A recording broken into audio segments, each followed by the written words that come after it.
Almost every factoring contract I've ever seen has a power of attorney section in it.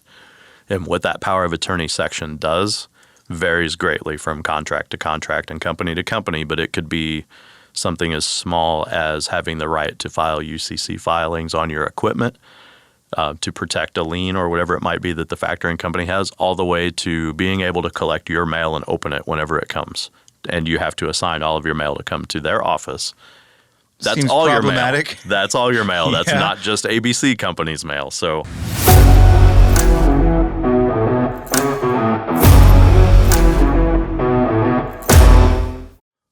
Welcome back to the show. OOIDA's Truck to Success seminar is coming up fast, and in the lead up to the 3-day event, we've been giving you sneak peeks at what attendees can expect to take away, whether that person is an aspiring owner-operator or someone who's been in the business for years.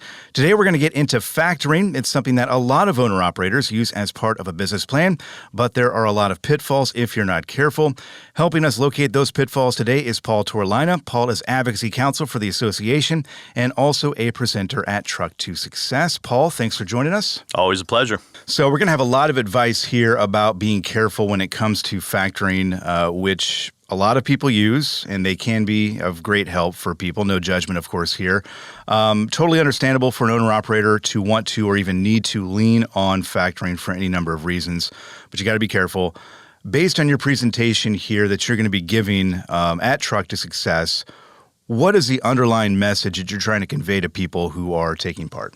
Well, as you said, there are various valid reasons to need to use a factoring company. And, one of those is that you get quick payment and you don't have to wait and sit around to get paid like you did in the old days, or go with a com check arrangement, whatever it might be, or a quick pay with a broker. Also, some factoring companies are offering accounts receivable and back office operations services as part of their agreement. So when we say no judgment, we understand there are valid reasons, there are good reasons to factor. However, the underlying message is if you don't have to do it, don't do it. And really that just goes back to the factoring arrangement or the factoring concept really being a lot like consumer credit. That's an interesting way you put that there, because I think there are people that probably come into the seminar, come into the industry, frankly, that feel like they might need it for a number of reasons. And again, there are a number of reasons that you laid out there for maybe wanting to do this. How do you figure out, though, as an individual, as an owner-operator, whether you do need it or if you can go without it? Because I think that's probably the biggest question that people need to ask themselves, I would imagine. Sure, I agree with that 100%. I think this is something you will hear in a different presentation at Truck to Success. Your business plan is going to dictate that to you. What kind of finances do you come into your operation with? Are you starting with nothing and borrowing everything? Are you starting with a sizable investment that you've been able to accumulate so you don't have to take on debt? Usually that is a factor in whether you'll factor. Sure. Because people who come in with a lot of debt or essentially go with a no money down, let's start a business operation, they typically find themselves in the position of needing to get paid as quickly as possible and almost forcing themselves into being in a factoring situation from day one. Yeah. So that probably is the biggest decision that someone would have to make with regard to factoring. Maybe a close second, or maybe even more important, I suppose, is making sure that you're involved with the right factoring company. Absolutely. There are plenty of factoring companies out there. I think the vast majority of them are, good and are, carrying out a decent business plan, right? And looking out for the people that they're working with. There are some bad actors out there, though. Let's start with how you recommend people would find the right factoring company for what they're trying to do. So when we say right factoring company, I'm going to take that question from the angle of avoiding the bad actors or the bad apples out there. One thing you can do is check with the Better Business Bureau or other similar services to see what kind of database they might have on a company that you're considering. See if you can find out how many names they might operate under. Some companies like to operate under 3 or 4 different names. Try to find all those names if you can. The next best option, which also happens to be quite free, is a Google search.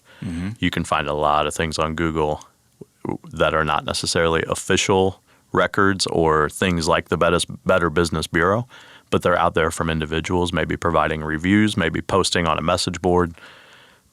I'm not saying to go out and do a Google search and take everything you find hook, line, and sinker. Yeah, please don't do that. Yeah. However, they can point you to some red flags if they exist, and then you can decide how to investigate that further. The last thing I would tell you to do on how to check with,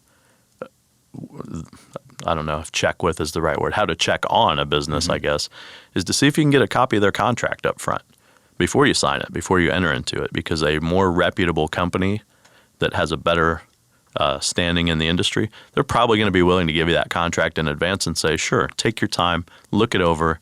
You want to have a lawyer look at it? Great. Do whatever you need to do on your end, and then if you like it, sign it. The other ones that are less reputable or shady or whatever you want to call it, they're probably not even going to give you a copy of it after you've signed it. So that should be a bell that goes off in your head when you're researching these companies and talking to an agent or somebody about whether to sign on with them, is how they treat you. Do they treat you like a quote-unquote used car salesman in a high-pressure sales tactic? Sure, yeah. Or are they patient with you and willing to let you investigate as much as you want? Yeah, trust your feelings there. Sure. You know, you mentioned, we're talking about red flags, but you mentioned a green flag, I think, there, in that if that company is willing to give you the contract ahead of time and say, hey, take your time with this, we know it's a big decision, we want to make sure that you feel comfortable with it, that's a green flag right there. For sure. One of the things that you mentioned also, if you've got a company with multiple names out there, is that necessarily a red flag? To me, that would say, you know, what's going on here? Why do they have so many different entities out there? But not necessarily a bad thing. I'd call it a yellow flag because there might be plenty of legitimate reasons. Maybe they have a certain division that only handles hazardous material factoring loads. Maybe they have another division that factors maritime loads from ships that has nothing to do with trucking. Plenty of valid reasons to have different divisions and different names. But there could be red flags as well if they're a company that maybe is shady and doing nefarious things and reforming down the road to avoid debt. Those are the things you got to look into, though. It's hand-to-hand combat, and you got to fight it left and right. Yeah. For those who may be old enough, they might remember the Scared Straight, video there where they're trying to scare kids from. This is not a Scared Straight situation, but No. I know you do spend quite a bit of time warning people about the pitfalls, and that is to make sure that they are going in eyes wide open to these situations to make sure they're not getting taken advantage of. For sure. So let's talk about some of the pitfalls that people do fall into, I guess cautionary tales here, if you will. Okay. The contract really is king here. And you mentioned earlier about the fact that some factoring companies will let you look at the contract for a while before you sign it to see how you're feeling. There are others that are real protective of it. Again, that should be kind of a red flag right there. But in terms of the contract that you get, what should they be looking for in that contract and language, maybe green flags, red flags, whatever else may fall in between? Sure. Well, with the limited time we have, I think it's probably best to start with the red flags. The first thing you want to know is what are you getting charged? What's the percentage fee they're taking on your load? And we'll explain that in detail at the seminar, so I don't want to try to get into that too much here with limited time. But what are they charging you, essentially? On top of that, it's probably a flat percentage per load. Are there fees that go with it? Many factoring contracts are full of hidden fees that you don't know about. Just as one small example, we'll get into all the others at the seminar. Do they charge you a fee to pay you? Some people have an ACH fee or a check fee or whatever it might be. And they're always small amounts. They're always $1, $2, $5, $10. But if you're running 10 loads a month, Those add up quick. now you might be talking about $50 just to get paid. And that's a potential problem. So know what your fees are. Know what your percentage is. Some of the things that we found over the years looking at factoring agreements is particularly now there's a new trend saying that the factoring company is entitled to all of your ELD data. And you have to sign a waiver to share that data with anybody that the factoring company feels necessary to share it with. That seems excessive and it seems predatory, but the factoring companies will tell you, oh, well, this is a way to combat broker fraud or load fraud or whatever it is. And then that is a legitimate point. I mean, they're using the ELD data to make sure that things are going where they're supposed to go in the time that they're supposed to, and a legitimate load was run, all those things. However, there's a lot of other potentially hazardous things that ELD data could present if someone else has it besides you. So that's one thing to know about in the contract. Another thing outside of the fees and the ELD data is that almost every factoring contract I've ever seen has a power of attorney section in it. And what that power of attorney section does varies greatly from contract to contract and company to company, but it could be something as small as having the right to file UCC filings on your equipment to protect a lien or whatever it might be that the factoring company has, all the way to being able to collect your mail and open it whenever it comes. And you have to assign all of your mail to come to their office. That's Seems all problematic. your mail. That's all your mail. That's Yeah. not just ABC Company's mail. So Yeah. you got to be on the lookout for that. And then the last thing is terminating the agreement. Let's say you figure out you don't want to factor anymore, or you're dealing with a bad company. They can make it extremely difficult and complicated to get out of those particular agreements. What is the termination process? Again, we'll talk about that in detail on the seminar presentation.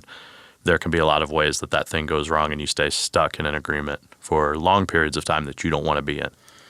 Any one of those things could quickly turn into a nightmare scenario if things went the wrong way and you got linked up to one of these factoring companies and you've signed a contract and you're locked in. And it's, as you kind of point out, some of them can be difficult to end, those contracts. With all of that in mind, you know, it can be confusing, right? It's very confusing when you look at these contracts and you try to figure out, are they going too far? Is this standard? You know, how does someone who's new to the industry especially, and they're looking at factoring companies, how do you figure out, okay, this is standard procedure, this is okay, but I'm not okay with this? You know, how are they supposed to know? Obviously, Truck to Success is going to help with that. Right. But those are questions that I wouldn't be able to answer, especially if I was starting out, you know, in the industry. Right. And that's something that makes our presentation very valuable, is that the way to find out if you're not at a place like Truck to Success is to go fall on your face. Get some experience doing it. Get into a bad agreement and you figure out, oh, this is terrible for me. But then you find another company that maybe doesn't have that provision in their contract that was so abusive to you, and you sign on with them, and maybe you go for 3, 4, 5 years without problems because that was just a better company and a better contract. But how did you learn? You had to get slapped in the face with it. You had to have some blood over it, right? Yeah. We're trying to help people avoid that. You know, one thing that Truck to Success does for people who are maybe not even new to the industry, but just still evolving, a lot of times we're talking about the answers to questions that people don't even know to ask. You know, for example, if somebody asks me, hey, what's the most common problem you hear about with factoring companies? I can tell you 3, 4, 5 of them off the top of my head. And if you've not had that come across your steering wheel as a driver, you've never even thought to ask questions about that. But here you are, you're going to line up for a few $100s at Truck to Success and get the answers to that and help protect your investment of tens or hundreds of thousands of dollars in this industry without having to get slapped in the face and learn the hard way. Yeah. Well, you hit on something there. I think that's the most important thing maybe about Truck to Success. Obviously, you learn a lot of information about any number of things and all important things if you want to be successful in the industry. But you're in a room with people who are in similar situations to you, or in a room with people who have maybe gone through similar situations already, and you've got experts on the stage throughout the 3-day seminar who you can lean on and ask those questions. And you're not just learning stuff from the people who are presenting like yourself, you're learning things from people in the room who have had experiences that are, you know, maybe parallel to yours or maybe completely separate, but all worthwhile and all, you know, helpful, again, in this ultimate mission to become a successful owner-operator. And a lot of people that go find out, I'm not ready for this. And as you kind of point out, there's value in that as well. Right. And there's no shame in that. And, you know, you put it on the back burner and you figure it out and you do it at some point down the line. Paul, we'll have to leave it there, but we appreciate it. And we've got more information coming on Truck to Success here in just a moment. But thank you for your time. You bet. Our thanks to Paul Torlina of OOIDA. Some housekeeping here. As we mentioned there, Truck to Success runs from October 22nd through the 24th in Blue Springs, Missouri. The registration deadline to attend in person is coming up fast, real fast, in fact, October 1st. And if you'd like to attend virtually, the deadline is October 21st. More information at truck2success.com. Stick around. Landline Now returns right after this short commercial break.